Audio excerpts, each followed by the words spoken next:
হাল্লা বিক্রান্ত লায়বহা তো লায়বকা, তুমি কুমারী মেয়ে কেন বিবাহ করলে না? তুমি তার সাথে খেলতে, ও তোমার সাথে খেলতো। আরে তুমি কুমারী মেয়ে কেন বিবাহ করলে না? তুমি তার সাথে খেলতে, ও তোমার সাথে খেলতো। আরে তুমি কুমারী মেয়ে কেন বিবাহ করলে না? তুমি তার সাথে খেলতে, ও তোমার সাথে খেলতো। আল্লাহর নবী কিন্তু 13 জন স্ত্রীর মাত্র একজন কুমারী, সবেরই 2বার 3বার করে আগে বিবাহ হয়েছে। তার মধ্যে পৃথিবীর সবচেয়ে যিনি দামি মহিলা, তার মধ্যে যিনি পৃথিবীর সবচেয়ে দামি মহিলা, আমি তো বলি আমার বক্তব্যে যে পৃথিবীর সবচেয়ে দামি মহিলা হলেন আয়েশা রাদিয়াল্লাহু তাআলা আনহা। কিন্তু বিবরণে দেখা যায়, বিবরণে বোঝা যায় যে সবচেয়ে সম্মানী মহিলা হলেন খাদিজা রাদিয়াল্লাহু তাআলা আনহা। 1 মিনিট, এই ছেলে, কারো গায়ে হাত দিয়ে থাকবে না, আমার দিকে চেয়ে থাকো, এমনভাবে বসে থাকবা পাখি যেন মনে করে তুমি পাথর। কারোর সাথে কথা বললে কথা ধরা যাবে না। 1 মিনিট এখানে দেখি, সবচেয়ে দামি মহিলা খাদিজা, এটা একটু বুঝিয়ে বলেন তো আব্দুর রাজ্জাক সাহেব। আপনার বক্তব্যে তো একাধিক দিন শুনেছি, তাতে তো আয়েশা রাদিয়াল্লাহু তাআলা আনহাই সবচেয়ে সম্মানী মহিলা বলে আমাদের বিবেচনাতে আছে। তো একটু দেখেন, একদিন আল্লাহ রসুল বলছেন, আয়েশা আয়েশা হাজা জিব্রাইল ইকরাকা সালাম ইকরাকা সালামা। আয়েশা যে যে যে জিব্রাইল, এই যে তোমাকে জিব্রাইল সালাম দিল। তখন আয়েশা রাদিয়াল্লাহু তাআলা বলছেন, ওয়ালাইহিস সালাম ওয়া রাহমাতুল্লাহি ওয়া বারাকাতুহু। জিব্রাইল কো সালাম, তার উপরে শান্তি অবতীর্ণ হোক, তার উপরে বরকত অবতীর্ণ হোক। ফালা ফাতারা ওয়ালা নারা, আপনি তো দেখতে পান, আমরা তো দেখতে পাই না। কই জিব্রাইল, আপনি তো দেখতে পান, আমরা তো দেখতে পাই না। অথচ জিব্রাইল আর আল্লাহ নবী আয়েশা এক জায়গাতে, একবারে একই খাটের উপরে, এক লেপের নিচে 3 জন, এক লেপের নিচে 3 জন, আয়েশা, আল্লাহর নবী, জিব্রাইল। তো যখন আল্লাহর নবী বললেন, আয়েশা এই যে জিব্রাইল, হাজা জিব্রাইল, এই যে জিব্রাইল তোমাকে সালাম দিল। তো আয়েশা বলছেন, ওয়ালাইহিস সালাম ওয়া রাহমাতুল্লাহি ওয়া বারাকাতুহু। আয়েশা তার দেখতে পান না, নইলে বলবেন ওয়ালাইকুম সালাম ওয়া রাহমাতুল্লাহি ওয়া বারাকাতুহু, আপনাকেও সালাম। উনি তো আর দেখতে পান না, তখন বলছেন ওয়ালাইহিস সালাম ওয়া রাহমাতুল্লাহি ওয়া বারাকাতুহু, জিব্রাইল কো সালাম, তার উপরে শান্তি, তার উপরে বরকত। আপনি তো দেখতে পান, আমরা তো দেখতে পাই না। এই তো আয়েশার একটা সম্মান বুঝতে পারলেন।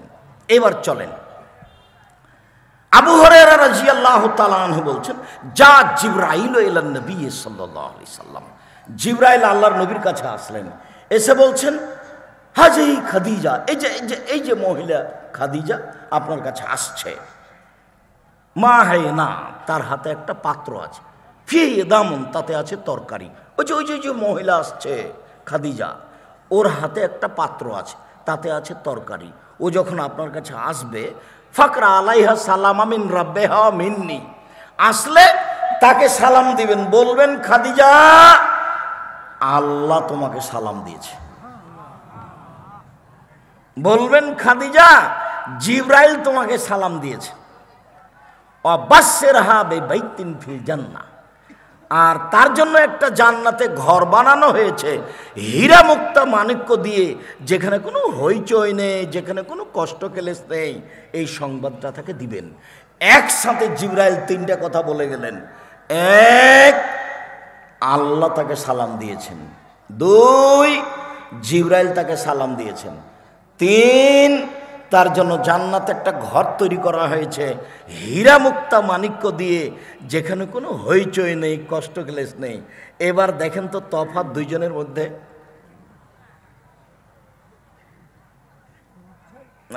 আয়েশাকে শুধু সালাম দিলেন জিবরাইল, সেখানে কি আল্লাহর সালামের কথা আছে? সেখানে কি জান্নাতে একটা ঘর বানানো হয়েছে আয়েশা রাদিয়াল্লাহু, এটা আছে? এটা নেই। তাহলে খাদিজা কত উপরে। তো খাদিজা রাদিয়াল্লাহু তাআলা আনহার বিবাহ হয়েছিল মুহাম্মদ সাল্লাল্লাহু আলাইহি সাল্লামের সাথে বিবাহ হওয়ার আগে 2 বার। তাহলে মুহাম্মদ সাল্লাল্লাহু আলাইহি সাল্লাম কত নম্বর স্বামী? 3 নম্বর। 2 নম্বর বলছেন কেন? আগে কয়বার হয়েছে? 2 বার। মুহাম্মদ সাল্লাল্লাহু আলাইহি সাল্লাম কত নম্বর স্বামী? 3 নম্বর, মোহাম্মদ সাল্লাল্লাহু আলাইহি সাল্লাম জাবেরকে বলছেন, আরে তুমি কেন কুমারী মেয়ে বিবাহ করলে না? তুমি তার সাথে খেলতে, ও তোমার সাথে খেলতো। কিন্তু আল্লাহর নবীর 13 জন স্ত্রীর মধ্যে শুধুমাত্র একজন কুমারী, বাকি সবারই 2বার 3বার করে বিবাহ হয়েছে। উপস্থিত বৈঠকের মুসলিম বোন, আপনার হইচই দেখে একটা কথা মনে পড়লো। আপনাকে যে আমি বারবার বলছি আপনি চুপ থাকেন, যারা গেছে তারা তো ভাগ্য নিয়ে গেছে, তো গেছেই। পশু প্রাণীর মতো আসা, পশু প্রাণীর মতো যাওয়া। এই ছেলে, তোমার বোন চলে গেছে তাই না? তোমার মা এসেছিল, চলে গেছে। বোকামির পরিচয় দিতে এসেছিল, বোকার পরিচয় দিয়ে চলে গেছে। উপস্থিত বৈঠকের মুসলিম বোন, 1 মিনিট আপনার সাথে কথাটা বলে নিয়ে আপনাকে লক্ষ্য করেই এই হাদিস পেশ করছি। আগে আপনার একটা লজ্জাবোধের কথা বলি। আপনি একজন মহিলা মানুষ, আপনার একটু লজ্জা থাকা দরকার। লজ্জা খুব দামি জিনিস। লজ্জা নেই যার, ঈমান নেই তার। ঈমান নেই যার, লজ্জা নেই তার। লজ্জা নেই যার, ঈমান নেই তার। ঈমান নেই যার, লজ্জা নেই তার। আল্লাহ রাসূল বলছেন, আল হায়াল ঈমান কারনাউ জামিয়া। লজ্জা এবং ঈমান একসাথে এভাবে জমা ধরে আছে। লজ্জা এবং ঈমান একসাথে এভাবে জমা ধরে আছে। এই যা রফে আহাদম আর রফে লাফারও, একটা উঠে গেলে আর একটা চলে যাবে। এই যা রফে আহাদম আর রফে আখার, একটা উঠে গেলে আর একটা চলে যাবে। তা আপনি যে একজন মহিলা মানুষ, আপনার যে একটু লজ্জা থাকা দরকার, সেটা আপনি গ্রহণ করেন না কেন, একটু ভাবেন না কেন? দেখেন তো, 1 মিনিট আপনাকে লজ্জা দেখাই। আয়েশা রাদিয়াল্লাহু তাআলা আনহা বলেন, আমার ঘরে হলো আমার স্বামীর কবর। মুহাম্মদ সাল্লাল্লাহু আলাইহি সাল্লামের কবর হলো আয়েশার ঘরে। তখন তিনি বলছেন, আমি কাপড় মাথায় না দিয়ে এমনিতেই আসি। কেন? এটা আমার স্বামীর কবর। কয়দিন পরে এখানে কবর হলো আমার পিতার। আমি এমনিতে আসি, মাথায় কাপড় দিই না। কেন? এটা আমার স্বামীর কবর, এটা আমার বাপের কবর। আমি অত হিসাব করি না। কয়দিন পরে এখানে হলো ওমর রাদিয়াল্লাহু তাআলা আনহুর কবর। তখন আর আমি মাথায় কাপড় না দিয়ে যাই না। আমি একবারে মাথায় কাপড় দিয়ে আঁটো সাঁটো হয়ে নিজেকে গুছিয়ে নিয়ে যাই। কেন? এখানে একজন বেগানা পুরুষের কবর আছে, আমি তার কবরকে লজ্জা করি।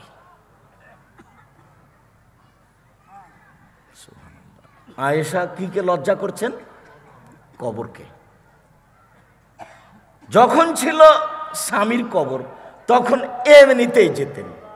যখন ছিল স্বামী ও বাপের কবর তখন এমনিতেই যেতেন। যখন হলো উমারের কবর তখন আর কবরের পাশে এমনিতেই আসে না। লজ্জা, লজ্জার দাম আছে। এই মেঘ, কথা বলছো কেন? তোমার একটু শরম হয় না? তোমাকে তো নিষেধ করছি কথা বলতে, তোমাকেই তো কথা বলতে নিষেধ করছি, তবু তুমি কথা বলো কেন? কেউ যদি তোমার গায়ের উপর দিয়ে চলে যায় তবু তুমি মুখ খুলবা না, একবার মুখখান বন্ধ রাখবা।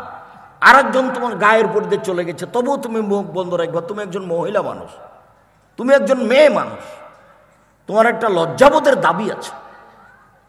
শোনেন,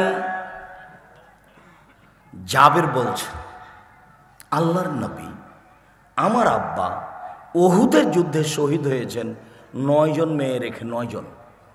আমার আব্বা উহুদের যুদ্ধে শহীদ হয়েছেন 9 জন মেয়ে রেখে। ওয়াকরাহ আন উজাব্বিজা মিসলাহা ও মিসলাহুন্না। আমি এটা অপছন্দ করলাম যে আমার বোনদের সমবয়সের মেয়েকে আমি বিবাহ করি। আমি আমার বোনদের সমবয়সের মেয়েকে বিবাহ করিনি 4টা কারণে।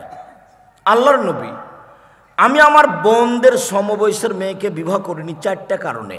1, লেতুয়াল্লেমা হন্না, আমার বউ যেন আমার বোনদেরকে শিখিয়ে দিতে পারে, ছেলে মেয়েকে মায়ে শিখিয়ে দিবে।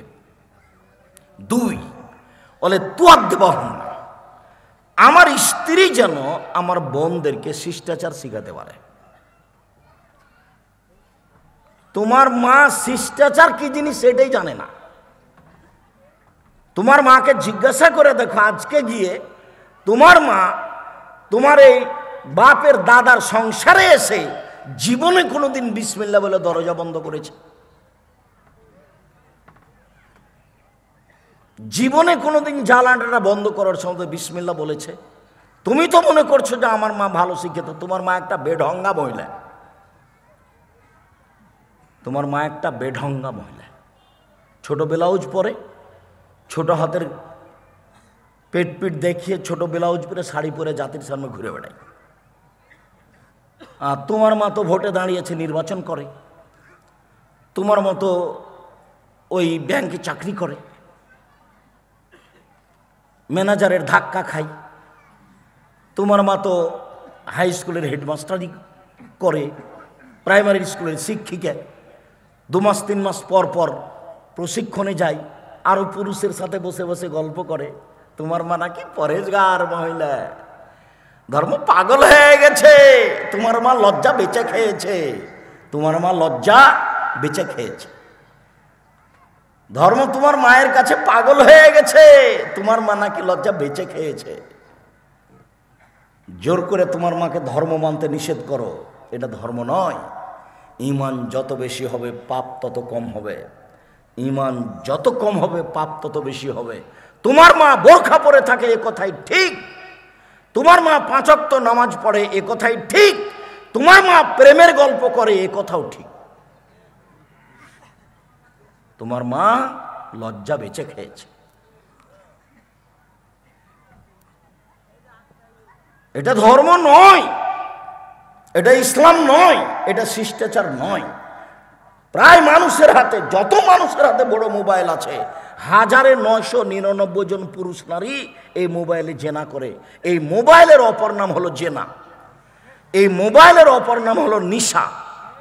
রাসূল সাল্লাল্লাহু আলাইহি ওয়াসাল্লাম বলছেন, আইনানে জেনা হুমান নাজর, 2 চোখের জেনা হচ্ছে চোখ দিয়ে দেখা, আর লোজনানে জেনা হল ইস্তেমাও, 2 কানের জেনা হচ্ছে কান দিয়ে শোনা, অলিয়াত জেনা হাল মাছ, হাতের জেনা হচ্ছে হাত দিয়ে ধরা, আর রিজল জেনা হাল মাসি, পায়ের জেনা হচ্ছে পা দিয়ে চলা, জেনাল কালব তাতমানাতাস্তাহি, অন্তরের জেনা হচ্ছে পরিকল্পনা করা, জেনাল নজুক, জিবার জেনা হচ্ছে কথা বলা। এগুলো সব জেনা। আর প্রায় 1999 মোবাইলে ল্যাংটা মেয়ে আছে। তোমার বাপ যখন থাকে না তখন তোমার মাও এই মোবাইল নিয়ে ব্যস্ত আছে। আর তোমার বাপ তো টুপি মাথায় দিয়ে দোকানে বসে আছে, দোকানে ল্যাংটা মেয়ে আছে। তোমার বাপ নাকি 3 বার হজ করেছে, উমরা তো প্রতি বছর করে। তো বলো তাহলে কিভাবে এরকম হলো? আল্লাহ রাসূল বলছেন, এর ফল ইলম বিদ্যা উঠে যাবে, ওয়াইনজল জাহাল, মূর্খতা বেড়ে যাবে। তো কথা তো উল্টা হয়ে গেছে মনে হচ্ছে, নাউজুবিল্লাহ। আল্লাহ রাসূল তো আর মিথ্যা কথা বলবেন না। কেন কেন মিথ্যা মনে হচ্ছে আব্দুর রাজ্জাক সাহেব?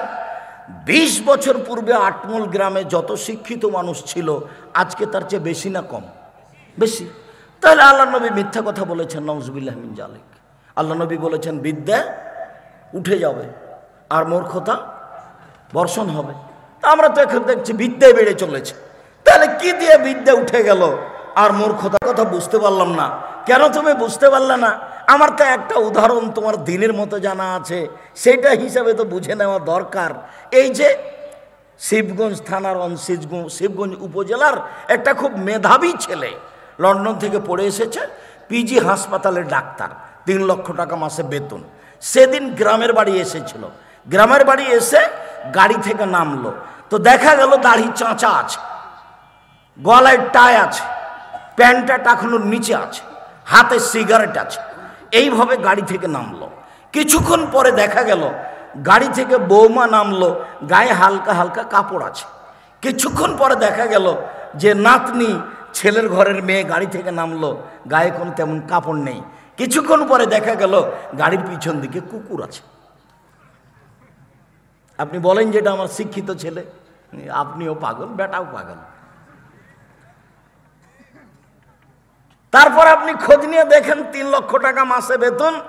তো ডাক্তার ওই রুগী দেখার পরে যে প্রেসক্রিপশনটা লিখেছে, তো জানে যে কোন কোম্পানির ওষুধ ভালো, জানার পরেও যেই কোম্পানি তাকে টাকা দিয়েছে সেই কোম্পানির ওষুধ লিখে দিয়েছে। এটা আস্ত শয়তান। আপনার ছেলেটা একটা আস্ত শয়তান, ধোঁকাবাজ, একটা আস্ত শয়তান। আপনার ছেলেকে যদি আমি আস্ত শয়তান প্রমাণ না করতে পারি, জাতির সামনে বক্তব্য দেব না। তারপর আপনার ছেলেটার যে সহযোগিতা করে সবাই বেটি ছেলে, মেয়ে মানুষ। দেশে কি ছেলে পিলে মায়েরা খেয়েছেন? আর কোনো ছেলে নাই, ছেলে পাওয়া যায় না। বগুড়াতে কোনো ছেলে নেই, সবই কি বেটি ছেলে, সবই কি মহিলা মানুষ। ওর সব কিছুই খারাপ, ওর বংশই খারাপ, ওর জাতি খারাপ। ও দিয়ে জাতির কি হতে পারে? আব্দুল্লাহ যে বলল যে ওরা বিদ্যা বিক্রি করে আর আমরা খেলতামাশা নিয়ে ব্যস্ত থাকি, আমরা কি করে জাতির উপকার করব।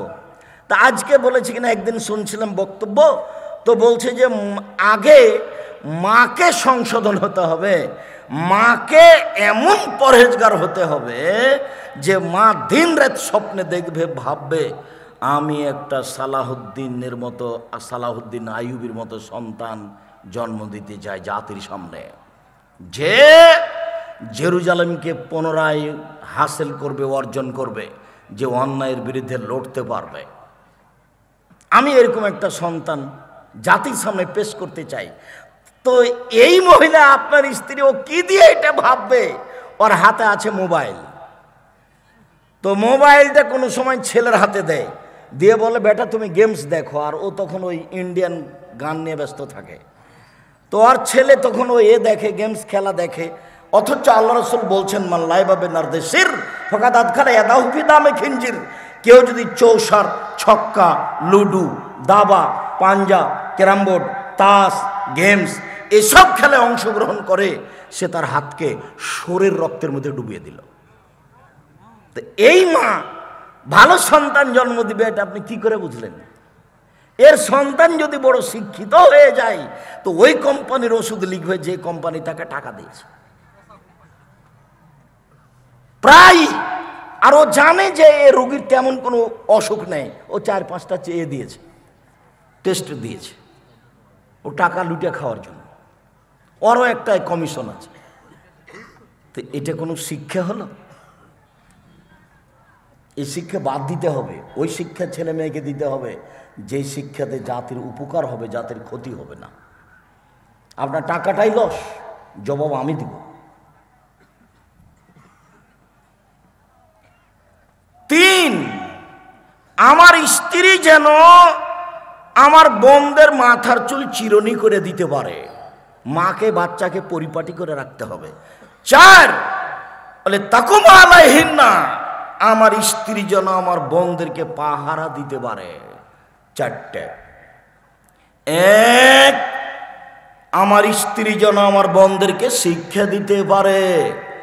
2, আমার স্ত্রী যেন আমার বোনদেরকে শিষ্টাচার শিখাতে পারে।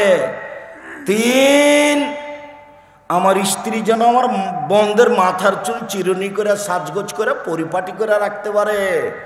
4, আমার স্ত্রী যেন আমার বোনদেরকে পাহারা দিতে পারে। আপনার স্ত্রী আপনার ছেলে মেয়ের তাহলে কি পাহারাদার। আপনার মেয়ে এখন আছে এখানে, ক্লাস 10-এ পড়ে, ওর মাথায় কাপড় নাই, বলেন আপনার স্ত্রী পাহারাদার? এটা ওই মেয়ের মা নয়, এ যার খালা, এর সৎমা। হয় খালা, না হয় সৎমা। নিজের মা হলে ছেলের এত ক্ষতি করে? জি না, নিজের মা হলে ছেলের এত ক্ষতি করতো না। শিষ্টাচার কি জিনিস? রাসূল সাল্লাল্লাহু আলাইহি সাল্লাম বলছেন মান ওয়ালাদালাহু ওয়ালাদুন ফালিহিসাদ ইসমাহু আদাবাহু। কারো যদি ছেলে মেয়ে জন্ম নেয়, সুন্দর শিখিয়ে দিবে, সুন্দর শিষ্টাচার শিখিয়ে দিবে, সুন্দর বিদ্যা দিবে, সুন্দর শিষ্টাচার শিখিয়ে দিবে। তাহলে সব শিক্ষা একরকম নয়, সব শিষ্টাচার একরকম নয়। সুন্দর একটা নাম রাখবে। তা আপনি আপনার ছেলেটার নাম রেখেছেন লিটন, আপনি বলেন নিজেই যে এটা সুন্দর। আপনি সব সময় লিটন বলে রাখছেন ছেলেদেরকে, আপনি একটা কাপুরুষ, অযোগ্য, ফালতু বাপ। আপনি ওই ছেলের চাচার স্থানে আছেন, আপনি ওই ছেলের সৎ বাপের স্থানে আছেন। আপনি কোন সাহসে ছেলেটাকে লিটন বলে ডাকলেন? নামই রাখবেন আল্লাহর গুণবাচক নাম। আব্দুল্লাহ, আব্দুর রহমান, আব্দুর রহিম, আব্দুর রহমান, আব্দুর রাজ্জাক, আব্দুল সাত্তার, আব্দুল জাবাল, আব্দুল গানি, আব্দুল হাবিব, এইগুলো আপনার নাম রাখবেন। নইলে নবীদের নাম রাখবেন, ইব্রাহিম রাখবেন, ইসুফ রাখবেন, ইসমাইল রাখবেন, ইসহাক রাখবেন। আপনার ছেলেটার নাম লিটন হলো কি করে? আর মেয়েটার নাম রত্না হলো কি করে? মেয়েটার নাম রত্না। আপনি যদি বাপ হন তাহলে চাচাকে, আপনি যদি নিজ বাপ হন তাহলে সৎ বাপকে। ভুল বুঝিয়েন না, আপনাকে আমি কষ্ট দেওয়ার জন্য দাঁড়াইনি। হয় আপনি ঠিকটা গ্রহণ করবেন, আর নইলে আমাকে বলবেন আব্দুর রাজ্জাক সাহেব আপনি বেঠিক কথা বলেছেন, আসসালামু আলাইকুম।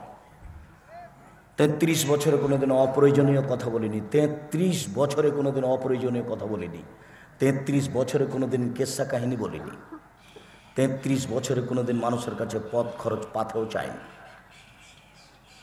জাতি আমাকে কোনো জায়গাতে ঠকাবে এরকম কোন কথা কর্ম আমি এ যাবৎ বলিনি। আর কোন পরিস্থিতিতে আমাকে মাথা নত করা লাগেনি, আলহামদুলিল্লাহ। সম্মানিত দিনী ভাই বোন, দেখুন আবু হুরায়রা রাদিয়াল্লাহু তাআলা আনহু বলেন, রাসূল সাল্লাল্লাহু আলাইহি সাল্লাম বলেছেন, মান কানাত লাহু জারিয়া, কেউ যদি কারো যদি একটা কাজের মেয়ে থাকে, ফাল্লামাহা ফাসানাত তালিমাহা, সে যদি তাকে শিখিয়ে দেয়, সুন্দর শিখিয়ে দেয়, ওয়াদ্দাবাহা ফাসানাত তাদিবাহা, কেউ যদি তাকে শিষ্টাচার শিখিয়ে দেয়, সুন্দর শিষ্টাচার শিখিয়ে দেয়। বোঝা যাচ্ছে সব শিক্ষা সুন্দর নয়, সব শিষ্টাচার সুন্দর নয়। যেই শিক্ষা জ্ঞান চর্চা করে তার পায়ের নিচে ফেরেশতা পর বিছাই, এ কথাই ঠিক। যে জ্ঞান চর্চা করে তার পায়ের নিচে ফেরেশতা পর বিছাই, এ কথাই ঠিক। তুমি আটমোল গ্রাম থেকে বগুড়া কলেজে যাচ্ছ, তোমার দাড়ি চাঁচা আছে, হাতে সিগারেট আছে, প্যান্টটা এখনো নিচে আছে, বলো তো তোমার পায়ের নিচে কি ফেরেশতা পর বিছায়? তোমার মনে কি বলে? রাসূল সাল্লাল্লাহু আলাইহি সাল্লাম বললেন, যারা জ্ঞান চর্চা করে তাদের পায়ের নিচে ফেরেশতা পর বিছায়, সব কিছু তাদের জন্য ক্ষমা ভিক্ষা চায়। বাল্বগুলো, সামিয়ানাগুলো, মাটি, মায়, কাগজ, সব কিছু পৃথিবীর সব কিছুই ওর জন্য ক্ষমা চায়। আল্লাহ এই জ্ঞান চর্চা করে তুমি একে ক্ষমা করে দাও, আল্লাহ এই জ্ঞান চর্চা করে তুমি তার উপরে বরকত নাজিল করো, সব কিছুই তার পক্ষে দোয়া করে আল্লাহর কাছে। তো আপনার মেয়েটা এই নগ্ন পোশাকে স্কুল কলেজে যায়, আপনার মেয়েটার জন্য কি এইভাবে সব কিছুই আল্লাহর কাছে দোয়া করে? তাহলে এটা প্রকৃত শিক্ষা নয়। যার জন্য আল্লাহ রাসূল বলছেন, দিন, পৃথিবী ধ্বংসের লক্ষণ হলো যখন মানুষের বিদ্যা অর্জন হবে দুনিয়া উপার্জনের জন্য, দিন উপার্জনের জন্য নয়। মানুষের যখন শিক্ষা হবে দুনিয়া উপার্জনের জন্য, তখন বুঝে নিতে হবে এখন কিয়ামত হবে। যারা তো স্কুল কলেজে আছেই, যারা মাদ্রাসাতেও পড়ে, কয়দিন পরে দেখা যাবে যে তারা নাই। কি করছে? তারা কলেজে চলে গেছে। কয়দিন পরে দেখবেন যে গার্মেন্টসে চাকরি করছে, আর ভাগ্য টলে গেছে। এম ক্লাসে পড়তে ছিল, ভাগ্য গেছে টলে, পত্রে লেখা আছে। দাদি চিন্তা করে যে এই ছেলেটাকে বাঁচাতে পারলে 50,000 টাকা নগদ বকশিস দিব তারে, ভাগ্য গেছে টলে, ওর ভাগ্য পরিবর্তন হয়ে গেছে। নইলে ওখানে গার্মেন্টসে, ওখানে ওই মাঠে ঘুরছে। এই দেশে রাস্তাঘাট, অফিস, আদালত, কোর্ট কাচারি, শিক্ষা প্রতিষ্ঠান সব কিছু শিরক এবং বিদআত দিয়ে ভরা। সেখানে আপনি আপনার ছেলেকে নিরাপদভাবে বিদ্যা দিতে যান কিভাবে? সুন্দর করে সারা এলাকার জন্য 8 মাদ্রাসা আছে, সব ছেলে মেয়ে এখানে নিয়ে আসবে। এখানে নিয়ে এসে শিক্ষকদেরকে যারা পরিচালনা করছে তাদের পরামর্শ দিবে। অনুকূলে না হলে রাজশাহীতে গিয়ে ভর্তি পরীক্ষা অংশগ্রহণ করাবে। জামিয়া সালাফে ভর্তি পরীক্ষা হয়, ভর্তি পরীক্ষায় অংশগ্রহণে সফল হলে তাকে ভর্তি করা হয়। জামিয়া সালাফে কোনো সাধারণ শিক্ষক নেই, কম টাকার বেতনের শিক্ষক নেই। আটমূল এলাকার নিজস্ব প্রতিষ্ঠান, তাকে নিজেকে হিসাব করতে হবে। সম্মানিত দিনী ভাই বোন, রাসূল সাল্লাল্লাহু আলাইহি ওয়াসাল্লাম বলেন, মুআয ইবনে জাবাল বলছেন, আল্লাহর নবী আমাকে 10টি বিষয়ে আদেশ করলেন। এক, লা তুশরিক বিল্লাহ ওয়া ইন কুতিলতা ওয়া হুররিকতা। মুআয, কেউ যদি জুলুম করে জ্বালিয়ে দেয় জ্বলে যাও, শিরক করো না।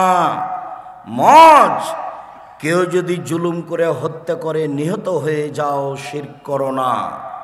2, ওয়ালা তাউক্কান্না ওয়ালিদাইকা ওয়া ইন আমারাকা আন তাখরুজা মিন আহলিকা ওয়া মালিকা। বাপ মা যদি চাকরি বাদ দিতে বলে দিয়ে দাও, বাপ মা যদি স্ত্রীকে তালাক দিতে বলে দিয়ে দাও, বাপ মা যা বলছে তাই শোনো, কখনো বাপ মার অবাধ্য হয়েও না, এই উপদেশ আমাকে দিলেন। শোনেন, 1 মিনিট, এই ছেলে অনুগত দেখো, দেখো তো কে বাড়িতে আছে? জি না। কোথায় গেছে? শিকার করতে গেছে। কখন আসবে?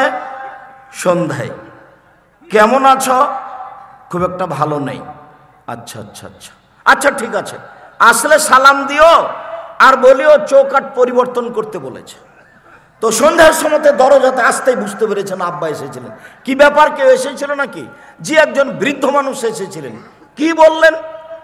বললেন যে বাড়িতে আছে। আমি বললাম নেই। বললেন কোথায় গেছে? আমি বললাম শিকার করতে গেছে। কখন আসবে? সন্ধ্যায় আসবে। কেমন আছো? আমি বললাম খুব একটা ভালো নেই। উনি কি বললেন? বললেন যে আসলে সালাম দিও আর চৌকাঠ পরিবর্তন করতে বলিও। ওহো, তোমার উত্তর ভুল হয়েছে। উনি আমার আব্বা, তিনি তোমাকে তালাক দিতে বলে গেছেন। ইলহাকি ইলা আহালেক, তুমি তোমার বাপের বাড়ি চলে যাও। তুমি কত বড় সুন্দরী আমার বিবেচনার কোনো সুযোগ নাই। তুমি কত বড় চাকরি করো এটা আমার দেখার কোনো সুযোগ নাই। আমার পিতা যা বলেছেন তাই হবে, তার নাম অনুগত, তার নাম আনুগত্য। দেখবেন কে বাড়িতে আছে? জি না। কোথায় গেছে? শিকার করতে গেছে। কখন আসবে? সন্ধ্যায়। কেমন আছো? আলহামদুলিল্লাহ ভালো আছি। কি খাও? এই বাক্য আগে ছিল না। কি খাও? গোশত আর পানি। আচ্ছা আচ্ছা, ঠিক আছে, আল্লাহ তোমাদের রুজিতে বরকত দান করুক। আসলে আমার সালাম দিও, চৌকাঠটা বহাল রাখতে বলিও। সন্ধ্যার সময় আসতেই বুঝেছেন আমার আব্বা এসেছিলেন। কি কেউ এসেছিল? হ্যাঁ, একজন বৃদ্ধ মানুষ এসেছিলেন। কি বললেন? বললেন যে বাড়িতে আছে। আমি বললাম নেই। কোথায় গেছে? শিকার করতে গেছে। কখন আসবে? সন্ধ্যায়। কেমন আছো? আলহামদুলিল্লাহ ভালো আছি। কি খাও? গোশত আর পানি। কি বললেন? বললেন যে তোমাদের রুজিতে আল্লাহ বরকত দান করুক, আর আসলে আমার সালাম দিও আর চৌকাঠটা বহাল রাখতে বলিও। ও, তিনি আমার আব্বা, তোমাকে স্ত্রী হিসেবে থাকতে বলে গেছে। আমার আব্বা যা বলছেন তাই হবে, এর নাম আনুগত্য। একদিন তোমার মা ছিল, একদিন তুমি ছিলে তোমার মায়ের কোলে, এখন তোমার মা তোমার কোলে, তোমাকে দেখতে হবে। 1 মিনিট দেখো তো, আমি একটা দৃশ্য দেখাই। একদিন রাজশাহীর মেয়র নদাপাড়ায় এসেছে। তো শাহমকদম থানার শাহমকদম থানার ওসি আমার দিকে দেখেন, এইভাবে এইভাবে ওই মেয়রের সামনে দাঁড়িয়ে বলছেন, এখন কি করতে হবে স্যার, এখন কি করব স্যার, এভাবে দাঁড়িয়ে আছে। আমি তো ইন্নালিল্লাহ, এটা তো বাপ মায়ের সাথে, এটা কেন এখানে? বাপ মায়ের সাথে হলে এই গতি, এটা কেন এখানে? আপনি অবাক হবেন, পৃথিবীতে সবচেয়ে ভিন্ন ধরনের ব্যতিক্রম ইবাদত হলো সালাত। 4টা জিনিসের সাথে কোনো আপোষ নাই। 1, 5 ওয়াক্ত সালাত, 2 হালাল রুজি, 3 কোরআন তেলাওয়াত, 4 দুজন যেখানে বসে আছে সেখানে বসবেন না, বসলে ধ্বংস হয়ে যাবেন। দোকানে যাবেন, আসসালামু আলাইকুম, 1 কেজি লবণ নিতে এসেছি, আর 100 মরিচ দেন, নেওয়া হয়ে গেছে, আসসালামু আলাইকুম। ওখানে দাঁড়িয়েও থাকবেন না, বসা তো বহুদূরের কথা, বসা তো বহুদূরের কথা, দাঁড়িয়েও থাকবেন না। সাবধান, সব কিছু হারাবে। সম্মানিত দিনী ভাই বোন, রাসূল সাল্লাল্লাহু আলাইহি সাল্লামের এই কথাটাকে আপনি যথাযথভাবে মূল্যায়ন করার চেষ্টা করেন, অবশ্য আপনি সফলতা অর্জন করবেন। এই মধ্যখানে যে হঠাৎ করে কথা চারটা বলে ফেললাম, এই কথা আপনি মনে রাখবেন। দুইজন যেখানে বসে আছে সেখানে বসে আড্ডা পিটবেন না। ওখানে আড্ডা পিটলে ওরা যে কথা বলছে ওই কথার সাথে আপনি জড়িয়ে যাবেন, তখন আপনার সব কিছু হারিয়ে যাবে। বলছিলাম 5 ওয়াক্ত সালাতের কথা আল্লাহ কোরআন মাজিদে এত বিস্তারিত বলেননি, কিন্তু বাপ মায়ের সামনে কিভাবে যেতে হবে তা আল্লাহ বলছেন, ধীর মেজাজে ধীরে হেঁটে যাও। বাপ মায়ের কাছে ধীরে আস্তে হেঁটে যাও। বাপ মায়ের সামনে কথা বলার সময়তে হাতটা নিচু রাখো। বাপ মায়ের সামনে কথা বলার সময়তে কণ্ঠটা নিচু রাখো। বাপ মায়ের সাথে কথা বলার সময় আমি নিষেধ করলাম তবুও গেলেন, এরকম কোনো কথা ব্যবহার করবা না। একদিন তুমি ছিলে তোমার মায়ের কোলে, এখন তোমার মা তোমার কোলে। গোসল দেওয়া বা তুমি, কাপড় বদলে দিবা তুমি, সাবান গায়ে দিবে তুমি, মেডিকেলে নিয়ে যাবা তুমি, তার সার্বিক দায় দায়িত্ব পালন করবে তুমি। তোমার বোনেরা তো নাই, ওরা তো গেছে শ্বশুর বাড়ি, ওরা তো এসে না তোমার খিদমত করে দিবে না তোমার মায়ের। আর তোমার বউ তো তোমার মাকে দেখবে না কেন? তোমার মা দিন রাত তোমার বউকে গালি দেয়, গালি দেয়, এ কথাই ঠিক। ঘুম থেকে উঠে দেখবা যে মাটির উপরে সবচেয়ে খারাপ মানুষ হলো আমার মা। বাড়িতে গন্ডগোল বাঁধিয়েছে আমার মা। আরে আমি দিয়ে আসলাম 1000 টাকা আমার মায়ের হাতে, সকালে আমাকে বলছে বেটা টাকাটা তোমার বড় বোনের ছেলেকে দিয়ে দিচ্ছি। সব কিছু নাকি বড় বোনের ছেলে। আপনি বাস্তব যদি দেখতে চান, আগামীকালকে আপনার ছেলেকে আর আপনার বোনের ছেলেকে একসাথে বসাবেন, আর একটা বড় মাছ নিয়ে রান্না করে আপনার মাকে তুলে দিতে দেখবেন। আম্মা তুলে দেন তো ওদের প্লেটে, দেখবেন আপনার মা আপনার বোনের ছেলের প্লেটে বড় গোশতটা, বড় মাছটা দিচ্ছে। দেখেন আপনি পরীক্ষা করে, আপনার মা যা করবে সবই উল্টা। মুখ খুলতে পাবেন না, একবারে মুখ বন্ধ, কোনোদিন মুখ খুলতে পাবে না। মুখ খুললেই পরকাল হারাবে। মায়ের পায়ের নিচে জান্নাত, এ কথাই ঠিক। বাপ মায়ের সেবাতে জান্নাত, এ কথাই ঠিক। তাদের উপরে রাগ করলে, গরম হলে জাহান্নাম হবে, এ কথাই ঠিক। তারা এখন এই বয়সে সব কথা উল্টা বলবে, এ কথাও ঠিক। ধৈর্যের পরিচয় দিয়ে বাপ মাকে মেনে চলতে হবে। 3 ওলা তাতরকান্না সলাতান মাকতুবা, কখনো ফরজ সলাত ছেড়ে দিবা না। যদি ছেড়ে দাও তাহলে আল্লাহর দেখাশোনা তোমার উপর থেকে সরে যাবে। 4 ওয়া ইয়াকাল মাসিয়াতা, সাবধান, পাপ থেকে বেঁচে থাকো। যদি পাপ হয়, হাল্লা সাখাতুল্লাহ আলাইকা, তোমার উপরে আল্লাহর পক্ষ থেকে অসন্তুষ্টি নেমে আসবে। তার মানে রুজিতে ক্ষতি হবে, ব্যবসায় মার খাবে, চাকরি হারিয়ে যাবে, অভাব অনটন নেমে আসবে, কর্জ বেশি হয়ে যাবে। পাপ যদি আপনার ভিতরে বেড়ে যায় তাহলে ব্যবসা মার খাবে। পাপ বেড়ে গেলে চাকরি হারিয়ে যাবে। পাপ বেড়ে গেলে ধার কর্জ বেশি হয়ে যাবে। পাপ বেড়ে গেলে রুজিতে সংকীর্ণতা নেমে আসবে। পাপ বেড়ে গেলে মানুষের অসন্তুষ্টি চতুর্দিক থেকে আপনার উপরে নেমে আসবে, একবারে দুনিয়া সংকীর্ণ হয়ে যাবে। এই জন্য আল্লাহ রাসূল বলছেন পাপ থেকে বেঁচে থাকো। তারপরে রাসূল সাল্লাল্লাহু আলাইহি সাল্লাম বললেন, আলা তারফা আসাকা আনহুম আদাবান, পরিবার থেকে লাঠি উঠিয়ে নিও না, পরিবারের শিষ্টাচারের লাঠি লাগে। তারপরে বললেন ওয়াখিফুম ফিল্লাহ, পরিবারকে আল্লাহর ভয় দেখাও। সম্মানিত দিনী ভাই বোন, আদর্শ পরিবার নিয়ে আমরা বিভিন্ন দিনে বিভিন্ন ধরনের কথা বলেছি। সেই দিকে একটু লক্ষ্য রেখে পরিবারটাকে সুন্দর করার চেষ্টা করবেন। আজকে আটমল সালাফে মাদ্রাসায় এসেছেন, যাওয়ার সময় যার যতটুকু সম্ভব 10 টাকা, 5 টাকা, 20 টাকা সবাই দিয়ে যাবেন। আর আমাদের বইগুলি কোথায় আছে, ছেলেরা কোথায় বইগুলি নিয়ে আছে, কেউ খালি যাবেন না। সবাই লিতে সম্পত্তিকে নিয়ে যাবে। ও আচ্ছা আচ্ছা, ছেলেরা গেছে, তোমরা গেটে যাও, তোমরা গেটে যাও, কেউ খালি যাবেন না। 10 টাকা নিয়ে যাবেন, ওটা যেতে যেতে হারাবে। প্রতিষ্ঠানে দিয়ে যাবেন, 10 টাকা দিলে আল্লাহ সেটা কবুল করবেন। কয়েকটা জিনিস যাওয়ার সময় কেউ খালি যাবেন না। বই পুস্তকগুলো সবাই নিয়ে যাবেন, অন্তত মাসিক আল ইতেসাম পত্রিকা, অন্যান্য বই সহ আজকের আলোচনা পাবেন উপদেশ বইয়ে। সলাতের উপরেও কেন নির্যাতন, কি তার প্রতিকার। নাবিল হাসান শিশু ছেলে 2000 টাকা দান করেছে। নাবিল হাসান 2000 টাকা দান করেছেন। মালয়েশিয়া প্রবাসী 2000 টাকা। আমানুল্লাহ মালয়েশিয়া প্রবাসী 2000 টাকা দান করেছে।